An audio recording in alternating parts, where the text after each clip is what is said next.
కంగులూరు వెంకటేశ్వరరావు అండి. ఏ ఏరియాలో ఉంటారు? మారుతి నగర్ అండి. మీ ఏరియాలో ఉన్న ప్రాబ్లమ్స్ ఏంటి? వాటర్ ప్రాబ్లం బాగుందండి. రోడ్లు సరిలేవు, డ్రైనేజ్ కూడా కరెక్ట్ లేదు. సో మున్సిపాలిటీ వాళ్ళకి కంప్లైంట్ చేస్తారా? చేసేవాళ్ళు లేరండి. ఇప్పుడున్న గవర్నమెంట్లో ఏం అభివృద్ధి చూసారు? అభివృద్ధి ఏం లేదండి, వెనక్కిపోయింది. ఇప్పుడున్న గవర్నమెంట్ మళ్ళీ వస్తే బాగుంటుందా ఇప్పుడు సుమారైన రోడ్లు మేము నడుస్తున్నాం, అప్పుడు నడిచడానికి రోడ్లు కూడా ఉండవు ఇదే గవర్నమెంట్ వస్తే. ఇండస్ట్రీస్ రావాలండి, రాజధాని కావాలి, అట్లాంటప్పుడు డెవలప్ అయ్యిద్ది. అన్ఎంప్లాయ్మెంట్ మీద మీ అభిప్రాయం? ఇండస్ట్రీస్ ఉంటే కదండి ఎంప్లాయ్మెంట్ ఉండేది, లేనిదే ఉంటుంది.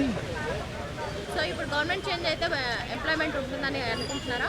కొంతవరకు ఒకసారి చేయడం కష్టం. చంద్రశేఖర్ గారు మంచి వ్యక్తే, ఏదైనా ప్రభుత్వం మాత్రం చేయగలుగుతారు కానీ లేకపోతే చేయలేరుగా. కొంతవరకు వాళ్ళు ట్రస్ట్లో ఖర్చు పెడతారండి, మొత్తం పెట్టలేరుగా. ప్రభుత్వం వస్తే ఫండ్స్ తీసుకురాగలుగుతారు, చేయగలుగుతారు. నా పేరు గడ్డిపాటి సుధాకర్ రావు అండి. చేంజ్ అయితేనే బాగుంటుంది. ఈ గవర్నమెంట్లో అభివృద్ధి ఏమన్నా, రైతులు అలో లక్షణాన్ని ఏడుతుంటే ఏ పంటలు బాగున్నాయి? అన్ని కల్తీ విత్తనాలు, కల్తీ ఎరువులు, అన్ని కల్తీ. రైతులు అట్టడుగు స్థాయికి వెళ్ళారు, ఏ స్థాయి నుంచి ఏ స్థాయికి వెళ్ళారు. రైతు సరైన దిగుబడి లేకపోతున్నాడు. సో నెక్స్ట్ గవర్నమెంట్లో రైతులు ఏం చేంజెస్ కోరుకుంటున్నారు? మంచి విత్తనాలు కావాలండి, మంచి నాణ్యమైన ఎరువులు, నాణ్యమైన పురుగు మందులు ఇస్తే రైతుకి ఇంకేమీ అవసరంలా. అది ఇస్తే రైతుకు కావాల్సినంత పంట పండిస్తాడు. మేము అన్నదాతలు అన్నం పెడతాం కానీ మేము మోసం చేయం. మాకు రైతుకి మంచి విత్తనాలు, కల్తీ లేని ఎరువులు, పురుగు మందులు కావాలి. ఏ గవర్నమెంట్ అయినా మేము కోరుకునేది అదే. ఏదైనా పరిశ్రమలో ఏదైనా ఇట్లాంటివి వస్తే ఉద్యోగాలు వస్తే కానీ ఏం వచ్చినాయి ఉండాలే పారిపోతుంటే. గుంటూరు ఎంపీ అభ్యర్థి చంద్రశేఖర్ గారి గురించి మీ అభిప్రాయం? ఎంపీ అభ్యర్థి చాలా సౌమ్యుడు, బాగా ప్రజలు ఎక్కువ ఆయన లైక్ చేస్తున్నారు, మంచిగా జనంలోకి వెళ్ళిపోయాడు, బాగానే ఉంది. ఆయన నుంచి మీరు ఏమి ఎక్స్పెక్ట్ చేస్తున్నారు గుంటూరుకి రైతులకు? ఏదన్నా పిల్లలకు ఆయన వస్తే ఉద్యోగాలు వస్తాయేమో, లేకపోతే ఈ పిల్లలందరూ బాగుపడతారు, మంచి కంపెనీలు తీసుకొస్తానంటున్నాడు. దాని గురించి మేము కొద్దిగా ఆయన మీద ఎక్స్పెక్ట్ చేస్తున్నాం. చిన్న చిన్న పిల్లలు కూడా గంజాయి దాకా చెడిపోతా ఉన్నారు, దీనిపైన మీ అభిప్రాయం ఏంటి? గంజాయి దొరుకుతుందండి. గంజాయి కొద్దిగా ఇదివరకు గవర్నమెంట్ కంటే ఇప్పుడు ఎక్కువనే వస్తుంది. పల్లెటూరులో కూడా మాకు తగులుతున్నాయి. ఇదివరకు మా గ్రామాల్లో ఉండేది కాదు, ఇప్పుడైతే కొద్దిగా కనపడుతుంది, వాసనలో తగులుతుంది. క్యాపిటల్ సిటీ అమరావతి ఉంది కదా, అమరావతి ఉంటే బాగుంటుందా, వైజాగ్ ఉంటే బాగుంటుందా? అమరావతి బాగుండిద్ది. ఎందుకు అమరావతి ఉంటే బాగుంటుంది? అంటే మన ఆంధ్రప్రదేశ్కి ఎటు చూసినా సెంటర్గా ఉండిద్ది. ఇటు నది ఉంది, కృష్ణా నది, వాటర్కి ఇబ్బంది ఉండదు, ఫెసిలిటీస్ బాగుంటాయి. అందువల్ల మేము అమరావతినే కోరుకుంటున్నాం. గుంటూరు ఎలా డెవలప్మెంట్ అయితే చూడాలనుకుంటున్నాం? ఆల్రెడీ అమరావతి వస్తే అయ్యిద్ది, ప్రత్యేకంగా చెప్పాల్సిన అవసరం లేదు. వాటర్ ఉంది, ఏదన్నా పరిశ్రమలు వస్తే ఇంకా బాగా మెరుగ్గా ఉండిద్దని మా కోరిక. నేను ఎస్విఎన్ కాలనీలో ఉంటున్న ప్రస్తుతం 4వ లైను. అక్కడ డ్రైనేజీ లేకే ఇక్కడ ఈ దోమలు ఇలాంటి అవస్థలు బాగుండవు. ఇక్కడ వాలంటీర్ వ్యవస్థ అంటే ఏముంది, ఈ పార్టీలు పెట్టుకున్న వాలంటీర్లు వీళ్ళంతా ఇవన్నీ పనికిరాని వాలంటీర్లు. అంతకుముందు వాలంటీర్లు ఎక్కడున్నారు? గవర్నమెంట్లు పనిచేయలేదా? అన్నీ అందలేదా? రైతులకు కానీ మామూలు జనానికి కానీ ఏం అందలేదా? అందని ఇవన్నీ పెట్టి జనాన్ని సోమరపోతులు చేయడం తప్పితే 4000 పింఛను ఇవన్నీ వేస్ట్ అండి. భాస్కర్ రావు, మేము ఇక్కడ ఎల్ఐసి కాలనీ. ప్రాబ్లమ్స్ ఇప్పుడు ప్రజెంట్ అయితే మామూలుగానే బాగానే ఉన్నాయి, కాకపోతే రోడ్లే మరీ దరిద్రంగా ఉన్నాయండి. రోడ్లు దరిద్రంగా ఉన్నాయి, బాగలేదు రోడ్లు అయితే. అది మరీ దరిద్రంగా ఉన్నాయి. ప్రభుత్వం పరిపాలన కూడా చెత్తగా ఉందండి అసలు. ఎందుకంటే అన్ని అబద్ధాలతోటే నడుస్తూ ఉంది. అసలు రాజధాని ఇక్కడేనని చెప్పి దాన్ని ఎంత గుల్ల చేశాడంటే, ఇక్కడ ఆంధ్రప్రదేశ్ రాష్ట్రాన్నే గుల్ల చేశాడండి. అమరావతి రాజధాని అని చెప్పి దాన్ని అసలు రాజధాని లేకుండా చేశాడు మన ఆంధ్ర రాష్ట్రానికే. అది చాలా బాధాకరమైన విషయం అండి. 3 రాజధానులు అంటున్నాడు, ఒక రాజధానికే మనం సరిగ్గా చేయలేని ఆయన 3 రాజధానులు ఏం కడతాడండి? అంతా బాగా కరెంటు రేట్లు విపరీతంగా పెంచి పారనుకాడు. దాన్ని అసలు ఇదే లేదు దానికి దీనికి.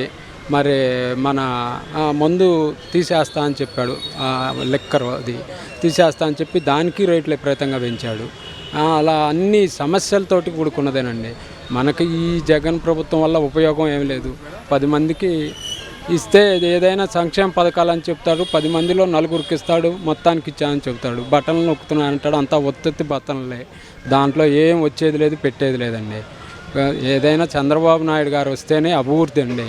అంతకు తప్పితే ఎవరు వచ్చినా ఎవరు చేయలేరండి వాస్తవంగా. ఎంపీ అభ్యర్థి చంద్రశేఖర్ గారు చంద్రశేఖర్ గారు చాలా మంచివాడండి.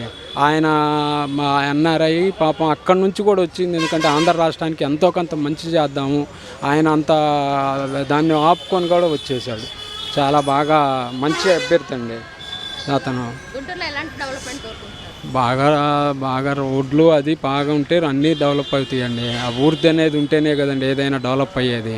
అభివృద్ధి లేకపోతే ఏం డెవలప్ అవుతుందండి? రోడ్లు చూస్తే పరమ చెత్తగా ఉండేయండి. ఎటు పోయి ఎటు పడతారో కూడా తెలియని పరిస్థితులు అండి.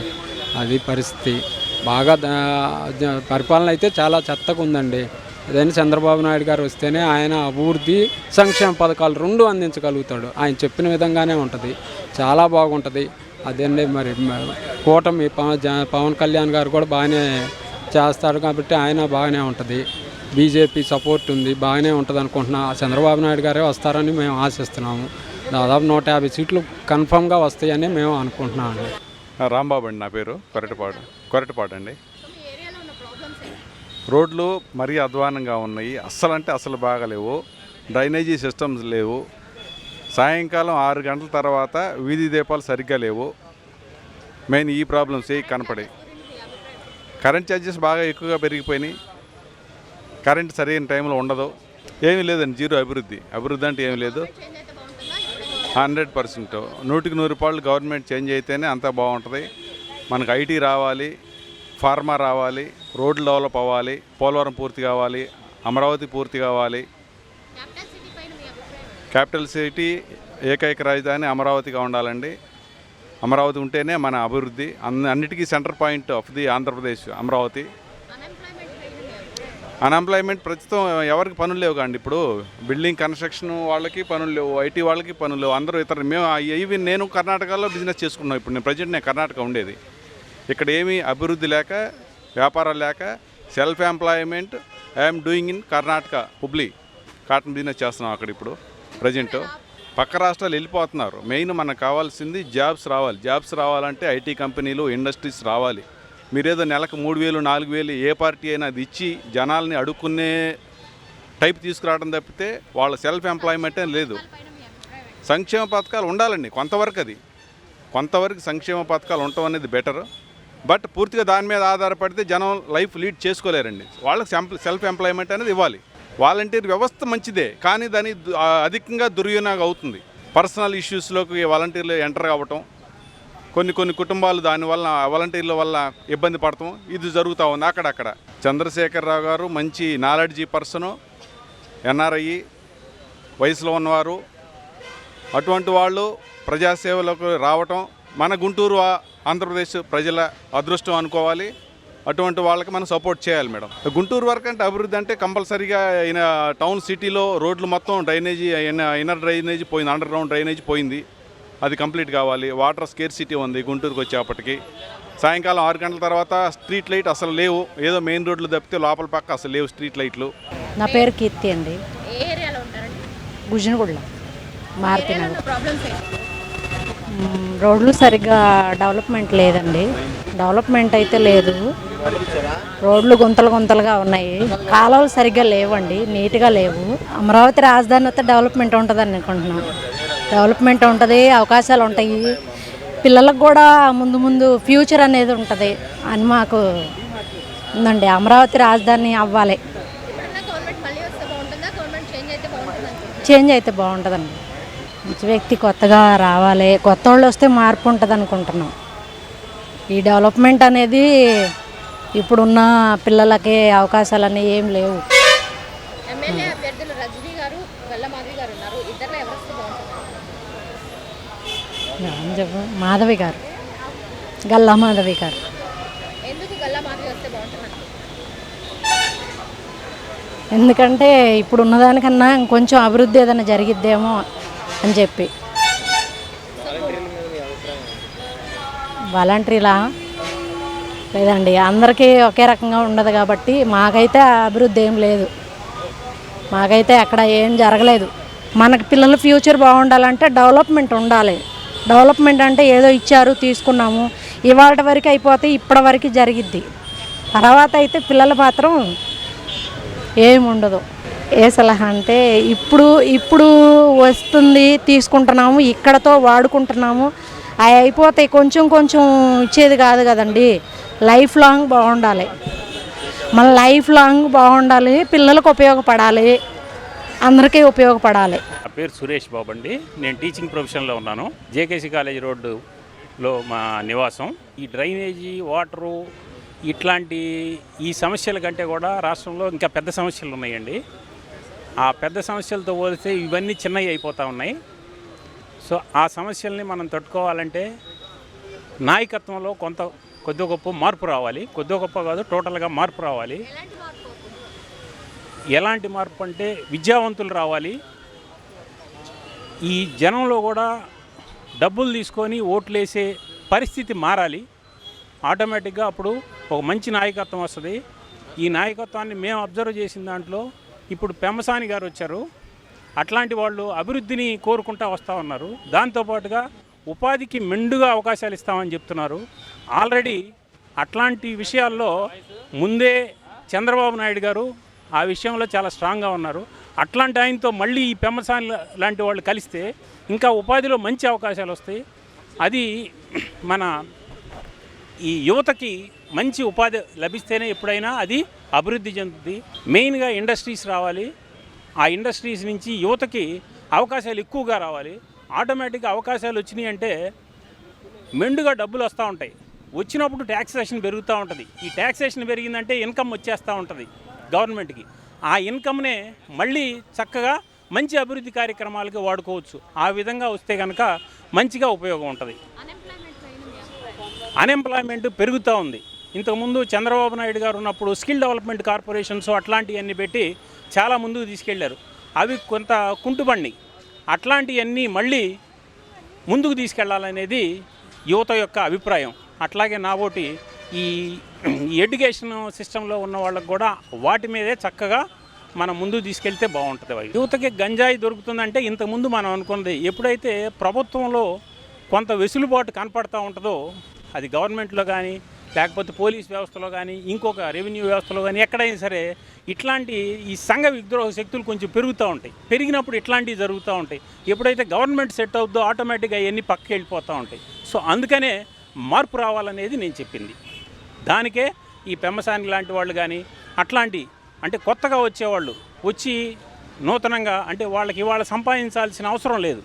వాళ్ళు ఆల్రెడీ సంపాదించుకొని ఉన్నారు ఇప్పుడు. సో సేవ చేయడానికే వస్తున్నారు.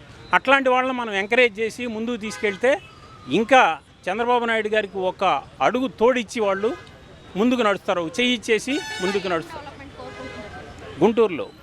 గుంటూరులో కూడా డెవలప్మెంట్ అంటే మనకి మెయిన్గా ఈ మంగళగిరి ఈ ఏరియాలో సాఫ్ట్వేర్ కంపెనీస్ వస్తాయని చెప్పేసి మనకి ముందుగా వచ్చినాయి 1-2. తర్వాత మళ్ళీ అవి కనుమరుగైపోయినాయి. అట్లాంటి వ్యవస్థ ఇంకా పెరగాలి. మనకి పెరిగితే ఆటోమేటిక్గా మనకి ఉపాధి వస్తూ ఉంటుంది. ఉపాధి వచ్చిందంటే రెవెన్యూ వస్తుంది. అట్లాగే తర్వాత గవర్నమెంట్ అభివృద్ధి చెందుతుంది. ఆరోగ్యశ్రీ ఇప్పుడు ఈ ఆరోగ్యశ్రీ అంటే మనకి విద్య, వైద్యం ఈ రెండు మంచిగా ప్రొవైడ్ చేస్తే గవర్నమెంట్లో ఎప్పుడైనా సరే అది మంచి గవర్నమెంట్ అవుతుంది. విద్య, వైద్యం ఫ్రీగా ఉండాలి. ఆ ఫ్రీగా ఉంటే కనుక ఆ గవర్నమెంట్ మంచిగా ముందుకు సాగుతూ ఉంటుంది. ఎడ్యుకేషన్ సిస్టమ్ అనేది ఇప్పుడు అంటే కొత్త ఎడ్యుకేషన్ పాలసీస్ వచ్చినాయి. ఇప్పుడు న్యూ ఎడ్యుకేషన్ పాలసీస్ వచ్చినాయి. ఈ న్యూ ఎడ్యుకేషన్ పాలసీస్ కొన్ని స్టేట్స్ తీసుకున్నాయి, కొన్ని స్టేట్స్ ఇంకా తీసుకోలేదు. సో వాటిని కొంచెం మళ్ళీ చక్కగా సరిదిద్దుకొని మనం ముందుకెళ్లాల్సిన టైం వచ్చింది ఇప్పుడు. సో వాటి మీద దృష్టి పెట్టాలి. ఏ గవర్నమెంట్ వచ్చినా సరే ఆ విద్య మీద ముందుగా దృష్టి పెట్టి దాన్ని సెట్ చేసుకుంటూ పోవాలి. ఓటు వేసేవాళ్ళు గుర్తుపెట్టుకోవాలి, మనం ఈ ఓటు ఒక 5 సంవత్సరాలు మనల్ని పరిపాలించే వాళ్ళకి అయిపోతున్నాము. సో వీళ్ళు ఏ విధంగా మనల్ని పరిపాలిస్తారు అట్లాంటి వాళ్ళని మంచిగా గమనించుకొని మనం ఓటు వేయాలి. ఎక్కడ ఆ డబ్బులకి మనం పాల్పడకూడదు. ఎందుకంటే వాళ్ళు ఇచ్చే రూపాయి అనేది మనం రోజుకి లెక్క వేసుకుంటే పైసల్లోనే ఉంటుంది. అది చాలా చీప్గా ఉంటుంది ఇక్కడ. సో ఆ దాంట్లో నుంచి బయటికి రావాలి.